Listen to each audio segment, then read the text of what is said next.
Assalamualaikum warahmatullahi wabarakatuh. Sebelum mulai pelajaran, alangkah lebih baiknya kita berdoa terlebih dahulu. Berdoa dimulai. Bismillahirrahmanirrahim. Rabbi shrahli sadri wa yassirli amri wahlul 'uqdatam min lisani yafqahu qawli. Amin amin ya rabbal alamin. Pagi anak-anak, perkenalkan nama Ibu Trimana Olva, biasa dipanggil Putri. Hari ini kita akan belajar tentang kaidah sholat Jumat dan sholat Idain. Ada yang tahu sholat Jumat itu apa? Ya, benar. Sholat Jumat adalah sholat wajib 2 rakaat yang dilaksanakan setelah 2 khutbah di waktu duhur pada hari Jumat. Sedangkan sholat Idain adalah sholat sunnah 2 rakaat yang dilakukan ataupun dilaksanakan 1 tahun sekali, yaitu pada hari raya Idul Fitri dan hari raya Idul Adha. Lalu kalian pasti bertanya-tanya, kenapa sih Bu? Kok ada sholat Jumat, ada sholat Idain itu? Jadi Allah itu mensyariatkan beberapa waktu tertentu untuk kita berkumpul dalamnya. Di antaranya seperti sholat 5 waktu, sholat dalam 1 pekan ada sholat Jumat, terus dalam 1 tahun ada sholat Idul Fitri maupun Idul Adha. Semua waktu tersebut itu bisa menjadi ajang kita berkomunikasi maupun bersilaturahmi antar sesama untuk berbuat baik, untuk kita juga bisa berdakwah di dalamnya. Seperti itu. Lalu jadi kita mengamalkan sholat Jumat dan sholat Idain itu bagaimana? Jadi kita mengamalkannya dengan mutahin. Apa sih hikmah yang terkandung dalam menjalankan sholat Jumat maupun sholat Idain? Jadi ada beberapa hikmah ya. Yang pertama yaitu waktu-waktu berkumpul atau berjamaah. Ini sebagai bentuk ibadah kita terhadap Allah Ta'ala dalam mencari pahala dan berlindung dari siksaannya. Yang kedua, ada menimbulkan rasa cinta dan kasih sayang sesama kita. Setelah kita berkumpul, kita untuk ibadah itu kita akan dalam diri kita itu menimbulkan rasa cinta maupun kasih sayang. Yang selanjutnya ada memupuk rasa kasih sayang sama kita. Habis menimbulkan, lalu kita akan memupuknya semakin dalam. Yang keempat ada berkenalan satu sama lain dengan berjamaah. Setidaknya kita akan mudah berkenalan dengan jamaah lain. Dengan berkenalan, ini juga bisa membuat kita kenal lebih jauh dengan kerabat atau sanak saudara. Lalu yang kelima, itu untuk menyebarkan syiar Islam, terutama sholat. Karena sholat adalah tiang agama. Kalau saja sejak dahulu setiap orang melaksanakan sholat di rumah masing-masing, niscaya tidak banyak orang yang mengenal syariat sholat.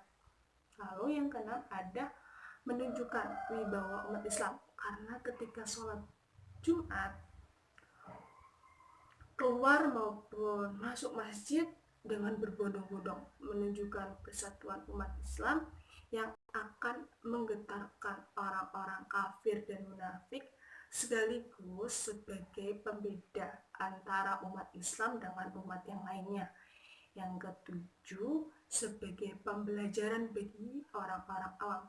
Karena dengan sholat berjamaah, orang-orang awam akan tahu hal-hal yang berkaitan dengan sholat, sering mendengarkan bacaan Al-Quran dari imam, mengetahui zikir-zikir dalam sholat, yang tadinya tidak tahu zikir-zikir sholat sekarang jadi bisa gitu, mengetahui tata cara sholat yang benar, dan pengetahuan lainnya yang bisa dapat orang awam dari orang-orang alim ketika sholat berjamaah. Lalu yang ke-8, ada saat yang tepat untuk saling memberi semangat, menasehati antar jamaah dalam kebenaran dan kesabaran. Terus membiasakan umat Islam untuk bersatu dan tidak berpecah belah, karena umat Islam itu banyak, jadi kadang perpecahan belah itu pasti ada lah. Untuk menetralisir itu semua, kita bisa dengan berjamaah berkumpul agar perpecah belahan tersebut bisa diminimalisir. Lalu ada membiasakan mengontrol diri. Seorang jika sholat berjamaah, mereka akan dibiasakan mengikuti seluruh gerakan imam, tidak mendahului maupun menyamai. Yang ke-11 ada membiasakan perasaan umat Islam untuk berdiri di barisan jihad. Karena orang-orang di barisan jihad, mereka sudah tidak diragukan lagi. Mereka sudah terbiasa berbaris rapi di bagian sholat, terbiasa taat terhadap imam mereka. Hal ini menjadi faktor yang berpengaruh dalam ketaatan terhadap perintah pemimpin di dalam barisan jihad fisabilillah. 12 ada menanamkan kesetaraan sama muslim dan mengesampingkan status sosial. Jadi di dalam suatu jamaah namanya kesetaraan sosial, status sosial. Yang ke-13, menguatkan tali silaturahmi. Dengan berjamaah kita bisa mengetahui kondisi jamaah lainnya. Misal jika kita melihat ada jamaah sedang dilanda kesusahan, kita bisa membantunya. Atau jika ada orang yang jarang pergi ke masjid karena sakit, kan kita bisa menjenguk mereka. Atau jika kita melihat ada yang berbuat maksiat, kita dapat menasehati orang tersebut secara langsung. Dari sini umat Islam mewujudkan tolong menolong dalam kebaikan. Lalu yang ke-14 adanya berkumpulnya umat Islam dalam masjid merupakan salah satu cara untuk mencari barokah dari Allah Ta'ala. Yang ke-15, dengan sering berjamaah di masjid bisa menambah semangat kerja, karena kita melihat orang-orang yang semangat beribadah di dalam masjid. Yang ke-16 ada melipat gandakan pahala kebaikan.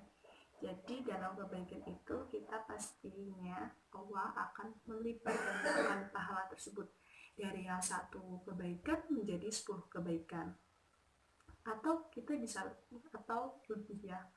Lalu yang ke-17 ada dakwah menuju Allah Ta'ala dengan perkataan maupun perbuatan. Jadi dakwah itu tidak harus yang bagaimana, tapi kita bisa dengan menggunakan perkataan maupun perbuatan. Yang ke-18 ada berkumpulnya umat Islam pada waktu-waktu tertentu akan membiasakan diri untuk disiplin terhadap waktu. Karena waktu adalah segalanya, jadi kita harus membiasakan waktu tersebut digunakan secara baik agar apa yang kita lakukan bermanfaat. Dan yang terakhir nih, yaitu berbagi manfaat lainnya yang sangat banyak dari sholat berjamaah ini. Jadi manfaatnya itu banyak sekali ya.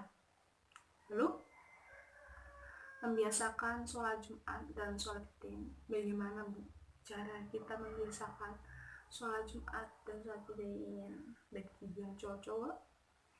Karena sholat Jumat itu adalah fardu ain, wajib ya, di dalam Quran sudah dijelaskan. Dan sholat Jumat itu dibiasakan dari kecil, harus dibiasakan dari kecil agar kita terbiasa. Sholat Jumat juga hukumnya wajib ain bagi laki-laki atau pria dewasa yang beragama Islam merdeka dan menetap di suatu negara atau suatu wilayah tertentu. Jadi bagi para wanita maupun perempuan, anak-anak, orang sakit maupun budak tidak wajib hukumnya untuk sholat Jumat. Meskipun sedang sibuk, bekerja, bermain, ataupun santai, kita harus segera melaksanakan sholat Jumat apabila sudah waktunya.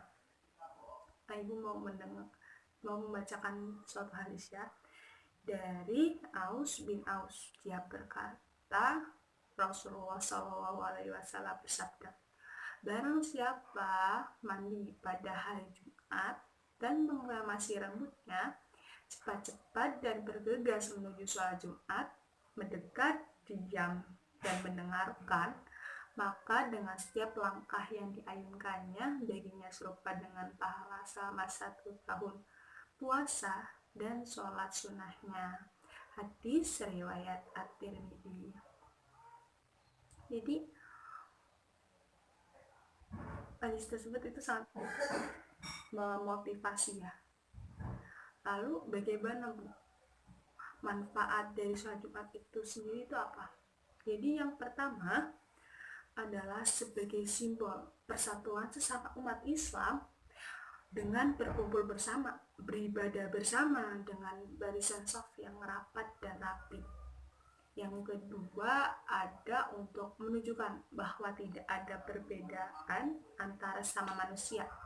Semua sama, antara miskin, kaya, tua, muda, pintar, maupun bodoh, dan lain sebagainya.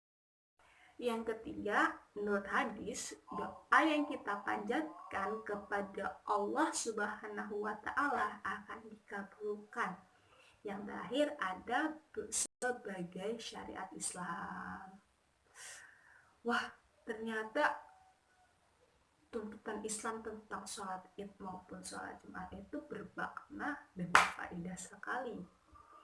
Jadi seperti nih, kayak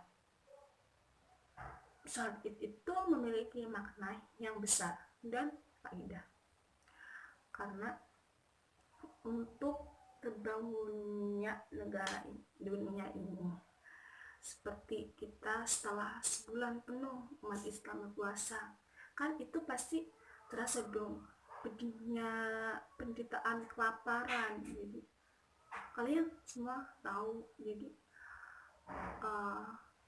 berpuasa ini adalah salah satu cara Allah untuk menunjukkan bahwa bagaimana sih laparnya kita menahan.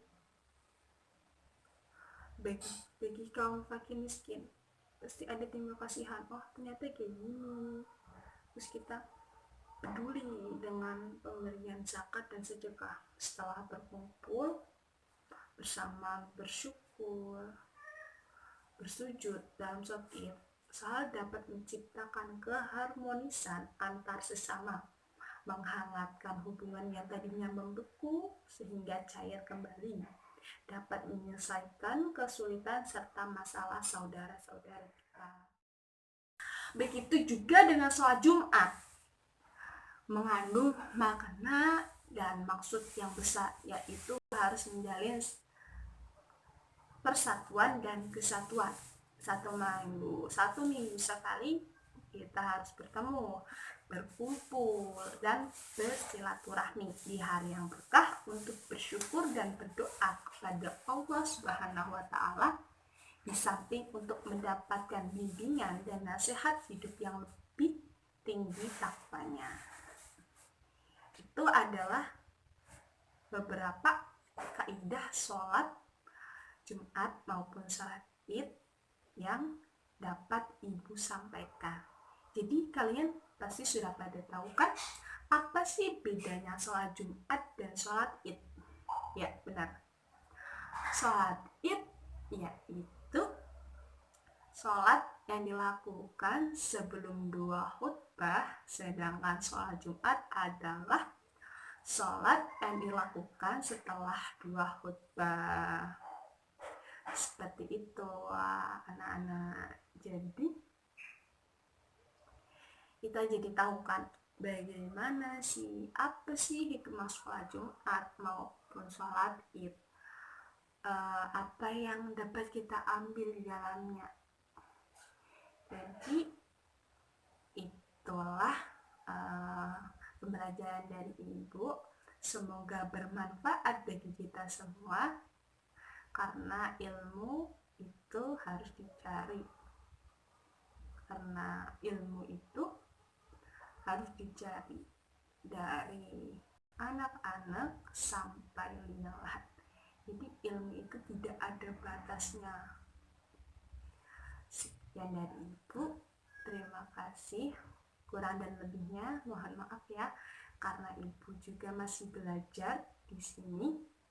Wassalamualaikum warahmatullahi wabarakatuh.